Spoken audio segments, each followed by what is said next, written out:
Au début régnaient les ténèbres. Et soudain, le Big Bang a donné naissance à des éléments dont l'expansion est infinie.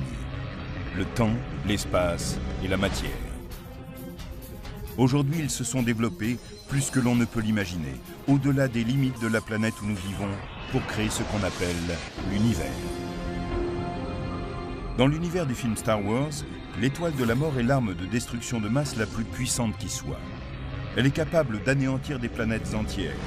Dans l'univers réel, le ciel est peuplé de véritables étoiles de la mort. Elles sont comme des bombes à retardement.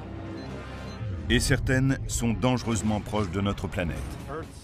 La Terre pourrait prendre un mauvais coup si cette radiation nous atteignait. Et l'une de ces étoiles a la Terre dans sa ligne de mire. Ça a été un choc. Je n'y ai pas cru quand je l'ai vue pour la première fois.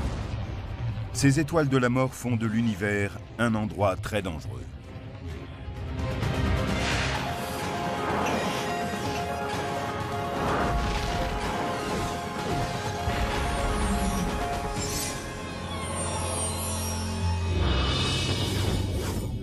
À des milliers d'années-lumière de la Terre, une étoile supermassive est sur le point de s'auto-détruire.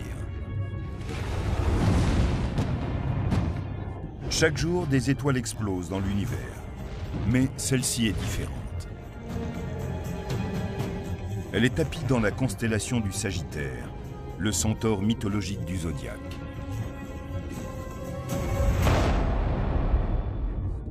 Cette étoile, du nom de WR104, à la force destructrice, pourrait prendre comme cible notre fragile planète bleue et émettre des radiations létales qui enflammeraient la couche d'ozone qui nous protège. Cela provoquerait de véritables bouleversements climatiques, l'extinction de nombreuses espèces végétales et animales, et peut-être même la fin de l'humanité. WR104 n'est qu'une des millions d'étoiles de la mort massive de l'univers. Ces terribles corps célestes sont des géants très âgés, tout près de se faire eux-mêmes exploser vers un au-delà stellaire. À ce moment-là, il ne reste plus rien pour soutenir les couches extérieures de l'étoile contre la gravité. Donc elle s'effondre d'un seul coup vers l'intérieur. Leur dernier souffle peut marquer le coup d'envoi de la plus grande explosion de l'univers connu. Une explosion de rayons gamma ou sursaut gamma. Cette déflagration produit plus d'énergie que le Soleil au cours des 10 milliards d'années de sa vie. Si l'une de ces explosions se dirigeait vers la Terre, la vie telle que nous la connaissons pourrait cesser d'exister. Voilà ce qui pourrait arriver avec WR104, ce qui fait réellement d'elle une étoile de la mort. Dans le film Star Wars, l'étoile de la mort est l'arme de destruction ultime. Cette étoile prédatrice est de la science-fiction, mais la réalité est bien plus effrayante.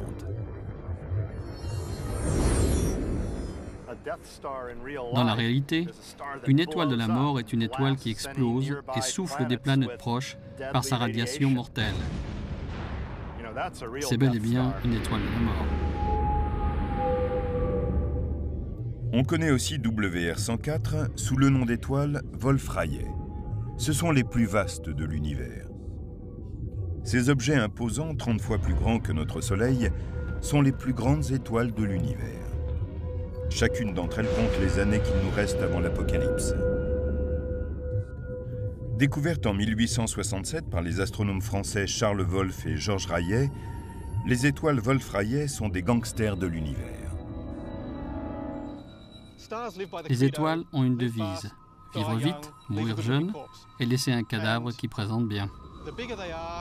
Plus elles sont grandes, plus elles vivent vite, et plus elles vivent vite, plus leur fin est violente. Elles brûlent extrêmement vite leur carburant nucléaire et épuisent tout ce qu'elles possèdent. Par conséquent, elles ne vivent pas très longtemps, quelques dizaines de millions d'années tout au plus. Elles sont faciles à découvrir. Ce sont de véritables dinosaures du royaume stellaire. Elles sont immensément puissantes. Au cours de l'année 2000, l'astronome australien Peter Tuthill commença à étudier WR104, qui est situé à quelques 8000 années-lumière de la Terre. Cette géante était étrangement différente des autres. L'équipe de Totil nota immédiatement l'immense nuage de poussière qui l'entourait. Il était 20 fois plus large que le système solaire entier. Nous savions qu'il y avait de la poussière autour de WR104. C'était une véritable énigme, car c'est un peu comme trouver un flocon de neige en enfer. Il y avait là un mystère que nous voulions résoudre.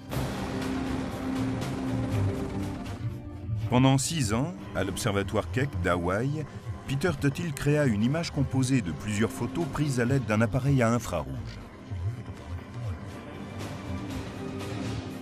Cela donne une incroyable séquence en accéléré. WR104 émet un superbe panache spiralé de poussière. C'était presque un choc.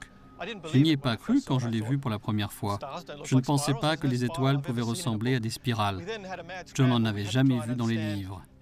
Il nous fallait essayer de comprendre comment une étoile pouvait produire cette élégante queue. Totil découvrit que si WR104 produisait cette étrange spirale de poussière, c'est qu'en fait, elle n'était pas seule. Elle tourne en orbite avec une autre étoile plus petite, dans ce qu'on nomme un système binaire. Les deux étoiles éjectent des masses de particules chargées, appelées des vents stellaires. Ils ne sont pas rares dans l'univers. Notre propre Soleil crée un vent solaire qui s'étend au-delà des planètes extérieures. La différence est que dans un système binaire, quand les vents produits par deux étoiles entrent en collision, les gaz sont comprimés et l'on a une création de poussière et de suie. Mais qu'est-ce qui pousse cette poussière à former une spirale aussi magnifique ? Prenons l'exemple d'un système d'arrosage automatique. C'est une excellente comparaison avec les phénomènes physiques qui se développent dans ces systèmes binaires de vents entrant en collision. Nous avons modifié le système d'arrosage pour qu'il n'envoie qu'un seul jet. Ce jet d'eau unique représente le flot constant de particules de poussière produit par les vents stellaires qui entrent en collision. Dans le système de WR104, comme les deux étoiles sont constamment en orbite l'une autour de l'autre, un mouvement circulaire s'ajoute au courant de poussière. La première idée est que l'eau se déplace en cercle, mais en fait, le système d'arrosage automatique envoie le jet en ligne droite. Les gouttelettes d'eau, même si elles se déplacent loin du robinet, créent un arc qui se développe en spirale avec la rotation.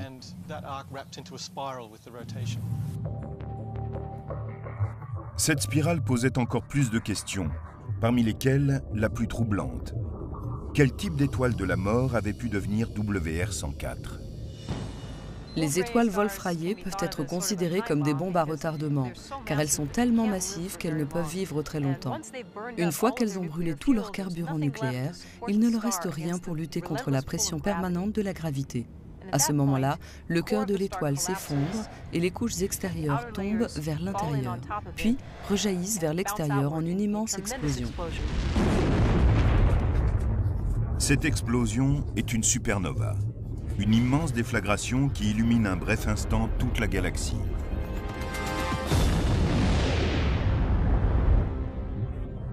Wolf-Rayet 104 deviendra une supernova au cours des quelques centaines d'années à venir.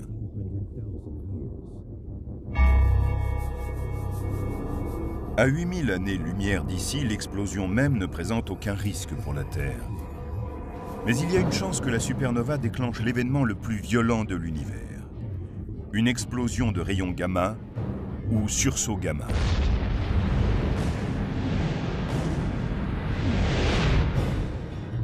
Seules quelques étoiles de la mort donnent naissance à un sursaut lorsqu'elles explosent en trous noirs.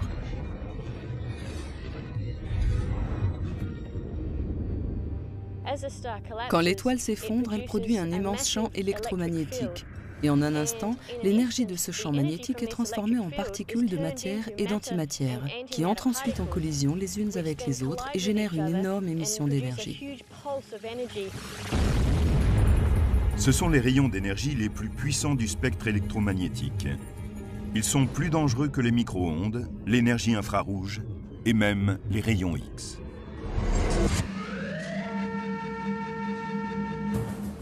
Nous avons appris à exploiter ces rayons gamma à des fins utiles, pour irradier certains produits alimentaires par exemple. Grâce aux rayons gamma, l'industrie agroalimentaire peut éliminer les micro-organismes, les bactéries, les virus et les insectes. Mais on utilise une quantité très faible de rayons, qui n'a rien à voir avec celle qui est libérée dans un sursaut gamma stellaire.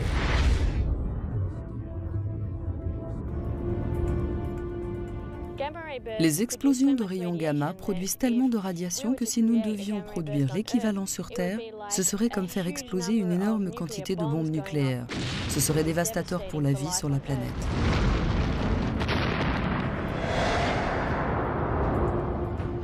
Ce qui est le plus important pour nous, c'est de savoir dans quelle direction se dirige le feu du sursaut gamma.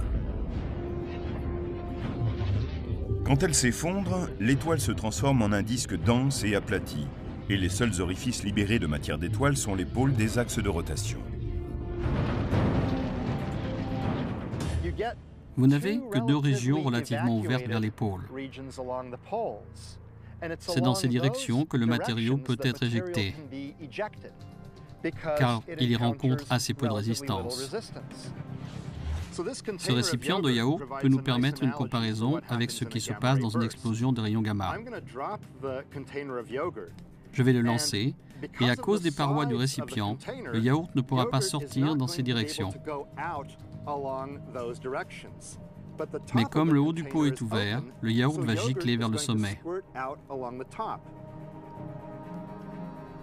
Regardez ce qui se passe. Le yaourt est allé gicler tout droit. Il ne pouvait pas partir sur les côtés, car il était bloqué par les parois du pot. C'est ce qui se passe pour le sursaut gamma. Notre préoccupation majeure est de connaître la direction dans laquelle va s'enflammer l'explosion de rayons gamma. Si l'axe de l'étoile en train de s'effondrer est pointé dans notre direction, nous risquons d'avoir de sérieux problèmes. Quand l'équipe de Peter Tuthill a étudié l'orbite du panache de poussière de WR104, elle a fait une stupéfiante découverte. Cette spirale était la clé qui ouvrait de nombreux secrets. C'est là que cela commence à devenir un peu effrayant. Ce système, au premier abord, semble être quasiment face à nous. Nous regardons droit dans l'axe, vers le cœur. C'est comme regarder une assiette. Si vous prenez ce plan et que vous l'inclinez jusqu'au champ de vision, il semble incliné. Vous ne voyez plus une assiette circulaire. Après observation approfondie, il semble que l'axe de rotation du panache de poussière corresponde à l'axe de l'étoile Wolf-Rayet. En résumé, la Terre regarde directement dans le canon du fusil. Autrement dit, si cette étoile en explosant donne naissance à un sursaut gamma, l'un des deux jets sera pointé vers nous.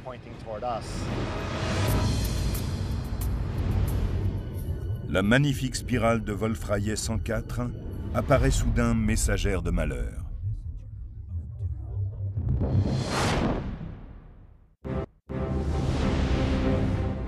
À quelques 8000 années-lumière de la Terre, deux étoiles sont liées en une danse gravitationnelle. Leur vent stellaire éjecte un immense nuage de poussière qui se déroule en une gracieuse spirale. Mais leur activité ne se limite pas à la création de ce magnifique panache. La plus grande des deux, Wolf-Rayet 104, est une étoile massive sur le point d'exploser en supernova. Les spécialistes en sont certains. La vraie question est de savoir si elle libérera un sursaut gamma, l'émission d'énergie la plus puissante de l'univers. La question est cruciale pour les habitants de la Terre, quand on sait que l'axe de l'étoile est peut-être dirigé en plein sur nous. Cela signifie que lorsqu'elle explosera, si elle donne naissance à un sursaut gamma, le jet pourra être pointé droit vers nous.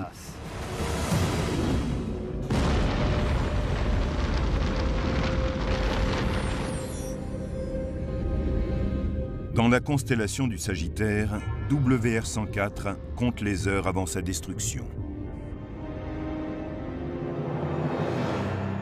Ce sont les astrologues romains qui, il y a 2000 ans, l'ont baptisé de ce nom qui en latin signifie « l'archer ».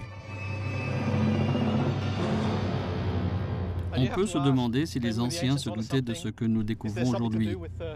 Pouvons-nous faire quelque chose contre cet archer? WR-104 peut être considéré comme une flèche pointée dans notre direction, prête à être décochée. Les astrophysiciens ne sont pas tous d'accord. Le rayon bien centré d'un sursaut gamma peut-il parcourir d'aussi grandes distances dans l'espace? Le 23 avril 2009, le télescope spatial Swift, en orbite autour de la Terre, a enregistré un sursaut gamma à 13 milliards d'années-lumière de la Terre, à la limite de l'univers visible.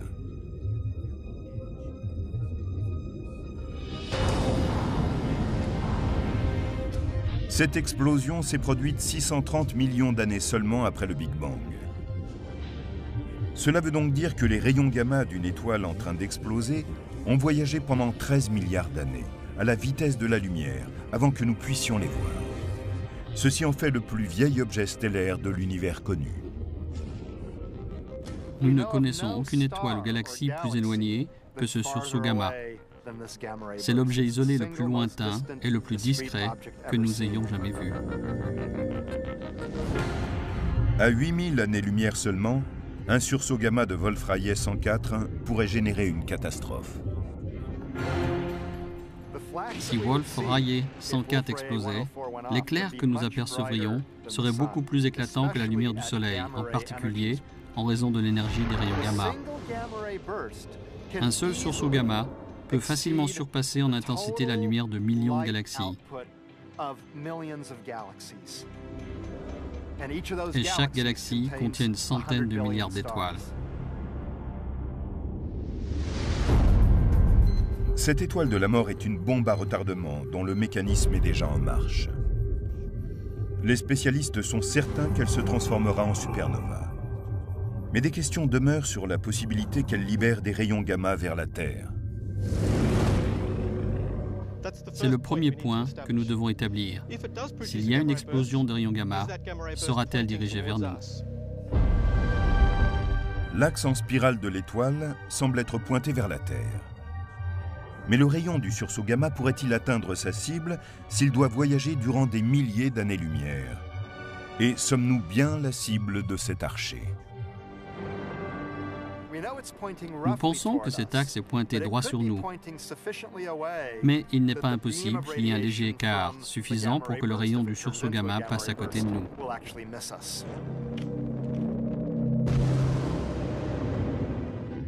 Mais si l'étoile et la Terre sont bien alignées, une seule puissante explosion d'énergie pourrait transformer notre couche d'ozone en un enfer radioactif.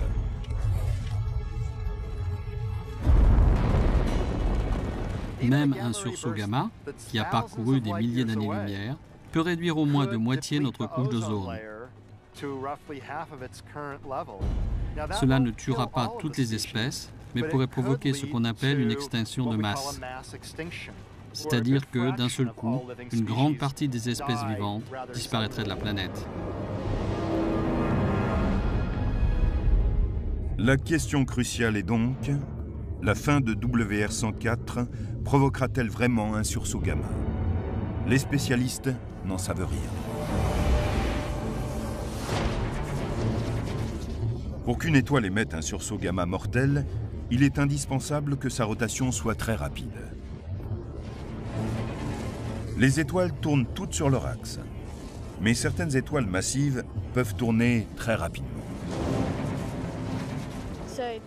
L'énergie développée pour la rotation de l'étoile est un des éléments à l'origine du sursaut gamma. Si on arrive à ralentir cette étoile tournant à toute vitesse, avant qu'elle n'arrive à l'étape du sursaut gamma, on désamorce la bombe.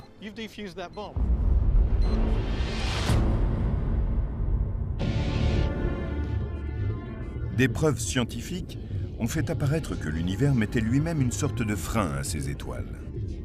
C'est ce qu'on appelle la métallicité. Les étoiles sont composées essentiellement d'hydrogène et d'hélium. Mais des éléments plus complexes et plus lourds naissent à chaque fois qu'une étoile explose. Du carbone, de l'azote et de l'oxygène, qui deviennent ensuite le matériau de base pour la génération suivante d'étoiles. C'est ainsi qu'une étoile née aujourd'hui comprend plus d'éléments lourds, autrement dit à une métallicité plus élevée, qu'une étoile née antérieurement. Quand une étoile massive contient beaucoup d'éléments lourds, elle a tendance à perdre beaucoup de sa masse à cause des vents stellaires. Et en perdant de sa masse, sa rotation décélère en même temps, si bien qu'elle finit par tourner trop lentement pour qu'on ait une explosion de rayons gamma. Les étoiles Wolf-Rayet, qui explosent aujourd'hui et émettent toutes ces bombes, ont une spécificité. Elles explosent toujours en supernovae, mais elles sont beaucoup moins nombreuses à produire un sursaut gamma.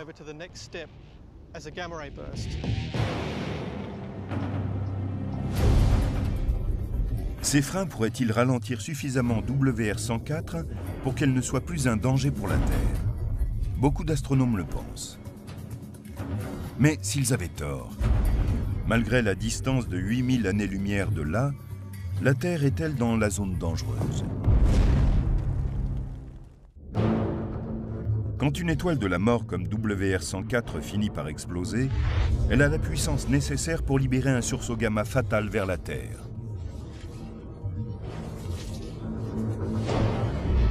On pense que cette étoile est à environ 8000 années-lumière de la Terre. Est-ce assez proche pour qu'un sursaut gamma cause des dégâts sur notre planète? Entre 5000 et 8000 années-lumière, on est dans une zone dangereuse. Les formes de vie terrestre pourraient passer un mauvais quart d'heure si cette radiation nous atteignait. Si cette étoile était 2 ou 3 fois plus loin, nous serions sans doute en sécurité. Et s'il était 2 ou 3 fois plus proche, nous aurions des raisons de trembler. Nous sommes juste à la limite où il se pourrait qu'il se passe quelque chose. Mais nous ne retirerons certainement pas dans notre sommeil. Environ tous les milliards d'années, il se produit un sursaut gamma assez proche et pointé vers nous pour que nous devrions nous en inquiéter. Des étoiles de la mort de toute taille peuplent l'univers. Mais elles ne sont pas les seuls objets capables d'exercer une telle violence. L'univers est aussi le domaine d'autres galaxies de la mort, comme 3C 321, aussi connue sous le nom de galaxie de l'étoile morte. 3C 321 est une galaxie qui comporte en son milieu un trou noir géant, dont la masse équivaut à des millions de fois celle du Soleil. Juste à la limite du trou noir, le bouillonnement chaotique des champs magnétiques et de la poussée gravitationnelle a mis le feu à un jet de particules de haute énergie. Ces jets ne sont pas courants, mais celui-ci frappe avec force son voisin le plus proche. Le cas de 3C 321 est très intéressant, parce qu'il s'agit d'une autre galaxie située à 20 000 années-lumière. Les étoiles de cette galaxie ont été bombardées par les particules et le rayonnement de l'un de ces jets.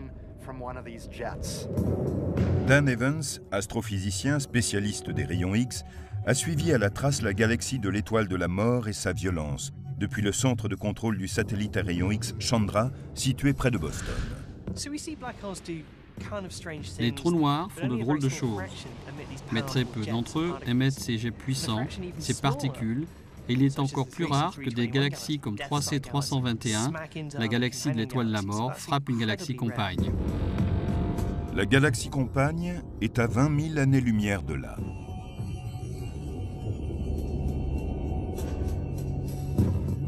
Son rayon d'énergie, qui est encore plus puissant que celui du sursaut gamma d'une étoile en train de mourir, brûle sans relâche sa réserve de carburant, qui semble sans limite.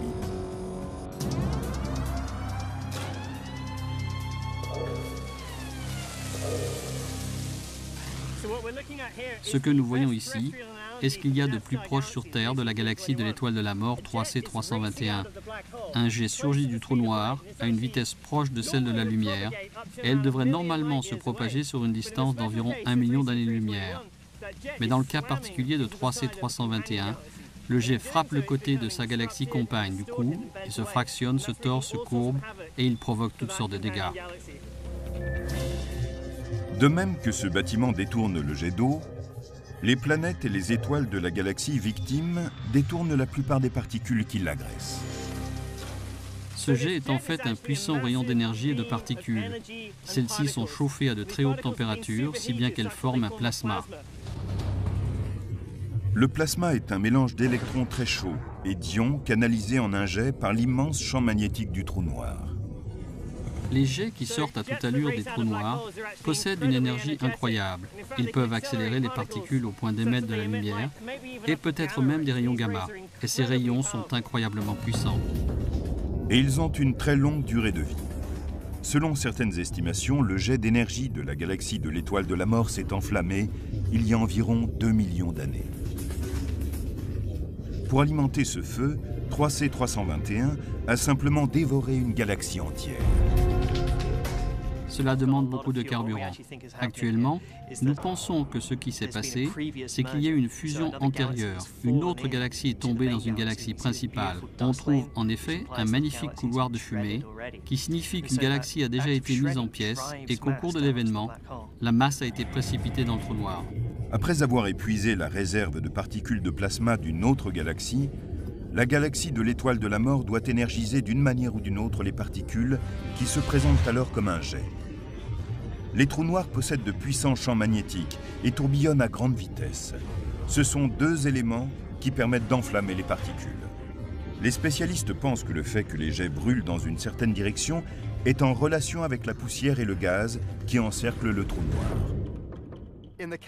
Dans une galaxie active comme 3C321, qui possède en son centre un trou noir supermassif, on a un anneau de matériaux semblable à ce beignet qui l'entoure.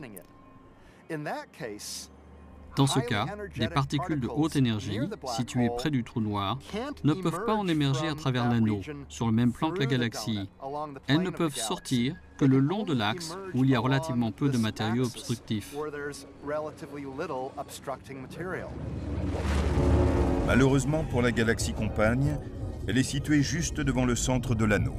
Et la zone d'impact du jet énergétique agit comme une explosion puissante, avec un effet de dispersion. C'est comme un coup de feu cosmique. Le problème du jet de particules à haute vitesse et de la radiation frappant une plus petite galaxie qui se trouve à 20 000 années-lumière, c'est que ce jet est assez vaste pour englober un grand nombre d'étoiles dans cette galaxie. Toutes créatures d'une planète tournant autour des étoiles de cette galaxie sont alors en sérieux danger.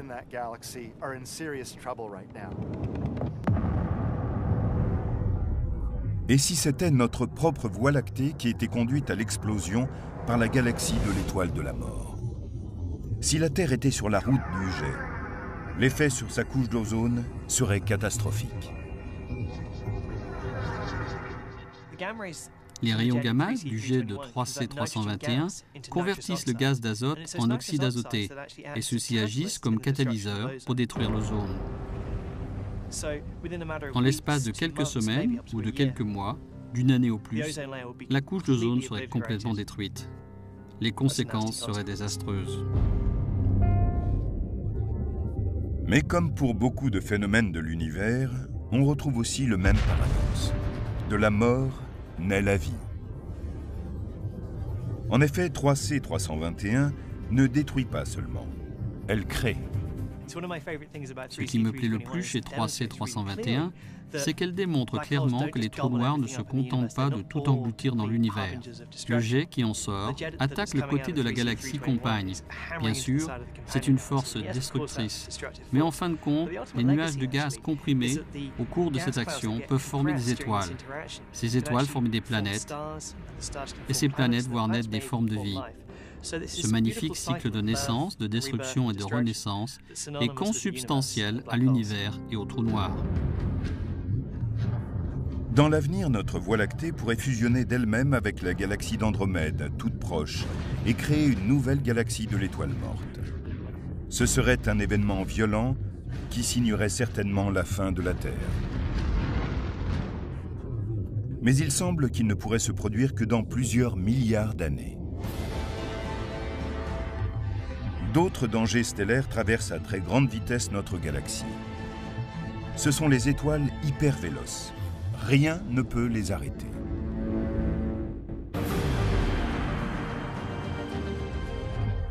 À nos yeux, les étoiles se prélassent dans un ciel où règne une paix parfaite. Mais quand on y regarde de plus près, on y remarque des étoiles de la mort, prêtes à s'éteindre. Et ces monstres sont loin d'être paisibles. Une étoile brûle tout l'oxygène de son noyau et le convertit en hélium. Pour cela, elle doit être assez massive pour pouvoir brûler cet hélium et le convertir en des éléments plus lourds comme le carbone, l'oxygène et l'azote. Ce processus libère une énorme quantité d'énergie. Cette fusion produit une énergie analogue à celle libérée par une bombe à hydrogène.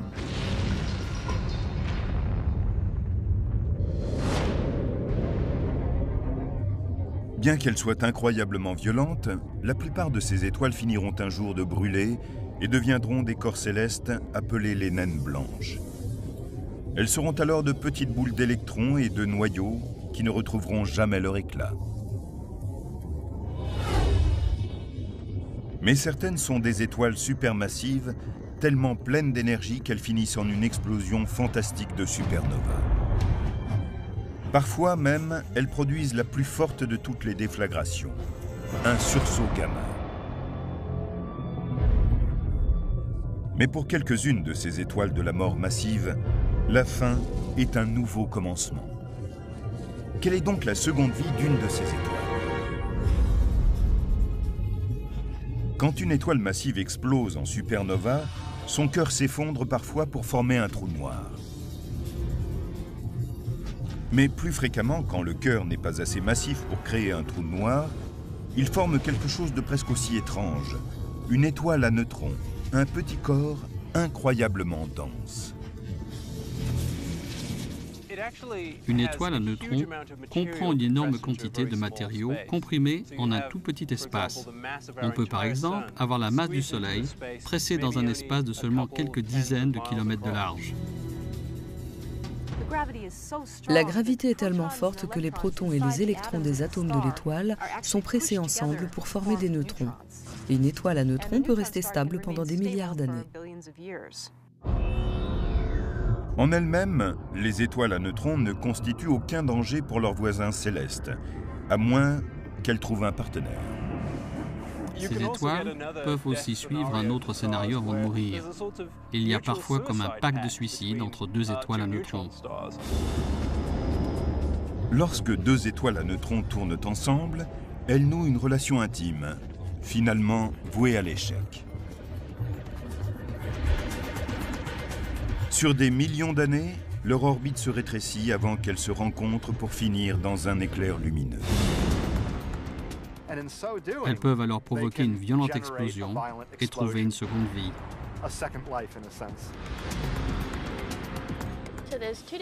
Il y a deux types de sursauts gamma.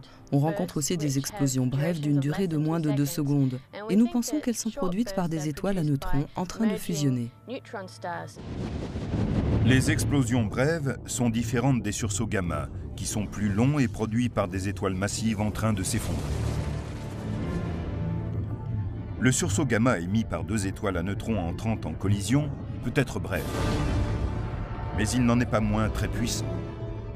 Son énergie équivaut à celle libérée par le Soleil au cours de toute sa vie, et ce, en moins de 2 secondes. Ce qui est inquiétant pour nous, c'est qu'il y a au moins 2 douzaines de systèmes binaires d'étoiles à neutrons en orbite dans la Voie lactée. Une explosion de rayons gamma très proche, dont le rayon serait pointé vers la Terre, pourrait entraîner des conséquences catastrophiques pour notre planète.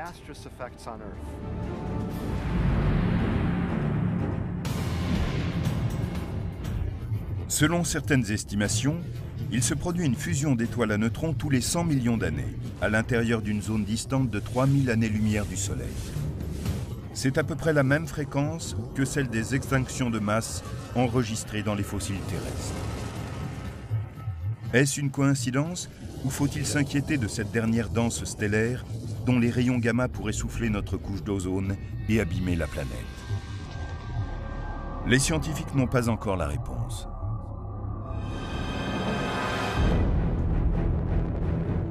La probabilité est sans doute analogue à celle qui verrait foncer vers la Terre une étoile emballée. Il y a peu de chance, mais ce serait terrible à observer.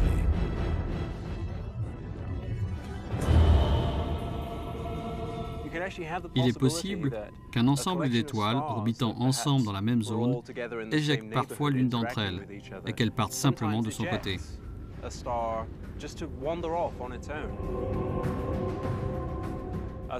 Pour autant que nous le sachions, aucune de ces étoiles vagabondes ne se dirige vers nous.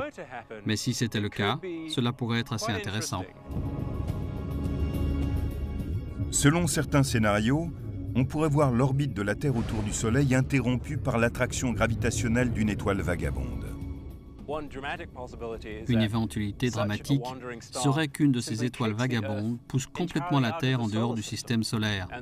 Nous serions alors déplacés hors de portée de notre source d'énergie, le Soleil. Personne ne sait réellement ce qui se passerait.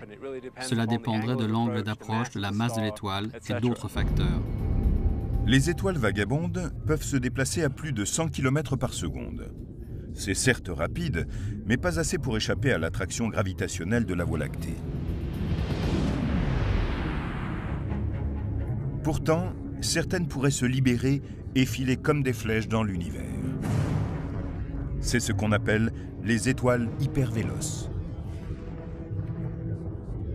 Les étoiles hypervéloces sont des étoiles normales, comme le Soleil, si ce n'est qu'elles quittent la galaxie à une vitesse de plus de 1,6 million de km/h, ce qui est plus rapide que la vitesse de libération de la Voie lactée.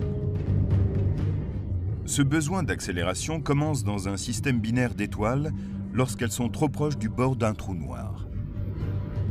Tout comme le module de commande d'Apollo 13 abandonné a connu une accélération en manœuvrant près de l'orbite de la Lune. Les étoiles hypervéloces, en échappant au trou noir, se soustraient à l'attraction gravitationnelle de leur galaxie, rompent le lien avec leurs partenaires du système binaire et foncent à travers le cosmos. L'étoile la plus proche du trou noir est prise dans une orbite très serrée et perd ainsi cette énergie. Et l'autre étoile, qui gagne cette énergie, est éjectée à une vitesse incroyable.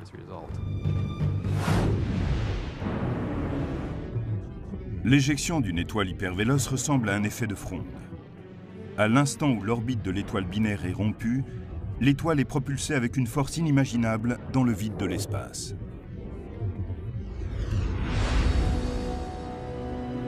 Une fois éjectées de la Voie lactée, elles sont vouées à dériver dans les déserts de l'espace intergalactique. Il y a peu de chances que ces étoiles fassent des dégâts sur Terre. Par chance, la fin de ces étoiles hypervéloces se produira loin de notre système solaire. Ce sont les étoiles de la mort de notre propre zone sur lesquelles nous devons garder un œil. À l'échelle cosmique, leur fusion se produit rarement. Et nous sommes aux premières loges pour assister à leur destruction.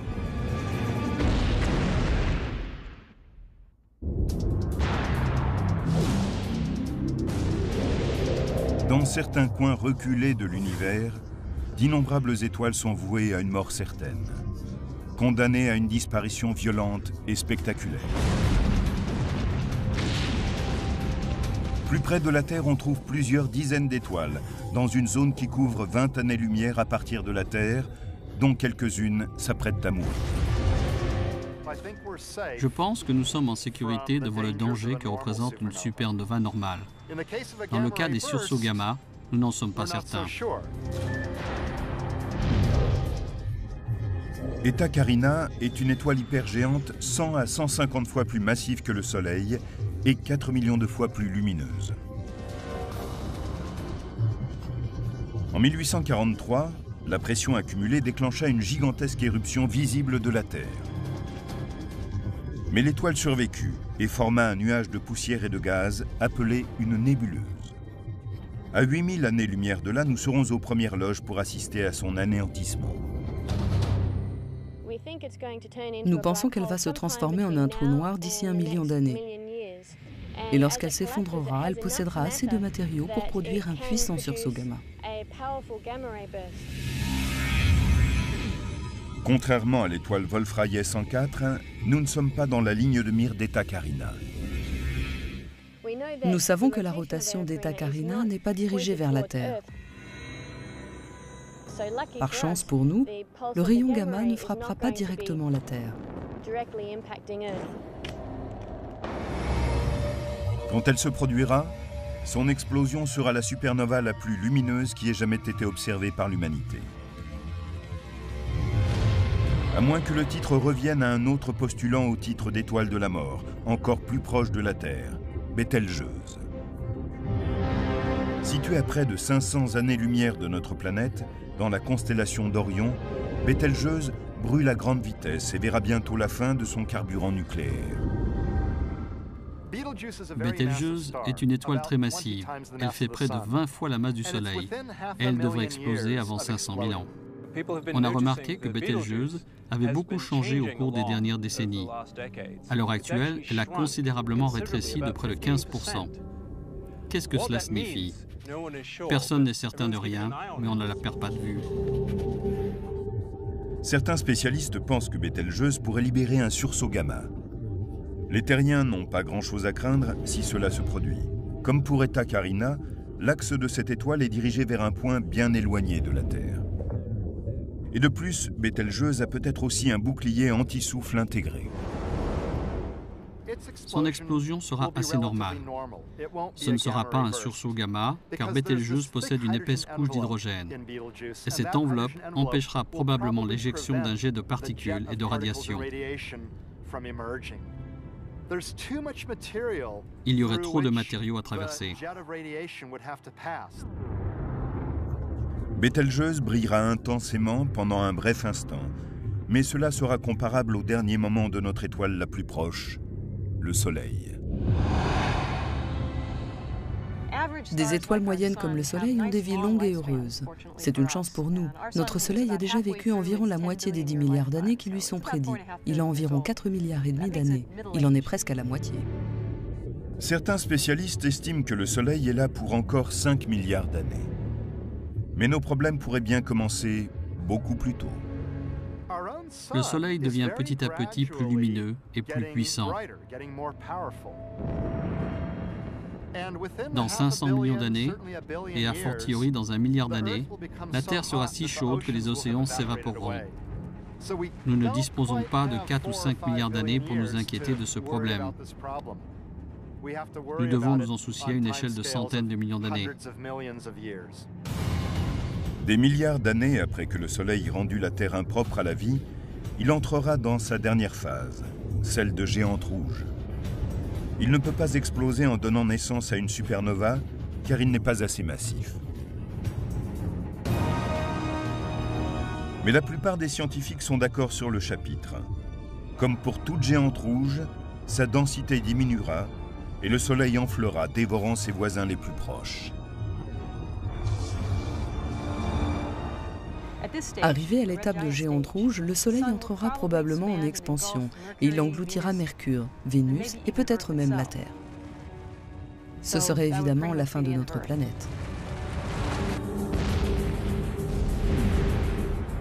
De toutes les étoiles de la mort, celle qui serait le plus à même de détruire la Terre est le Soleil.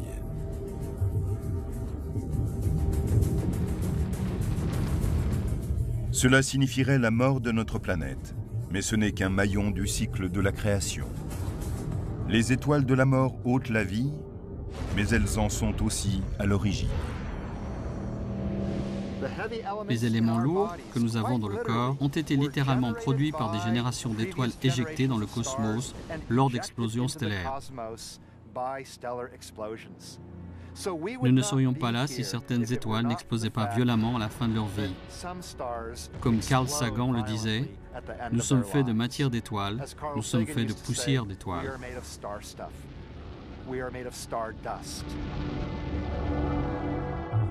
Les explosions se poursuivent et les éléments lourds éjectés seront peut-être à l'origine de nouvelles formes de vie, loin de la Voie lactée, sur une nouvelle planète bleue, dans un autre coin de l'univers.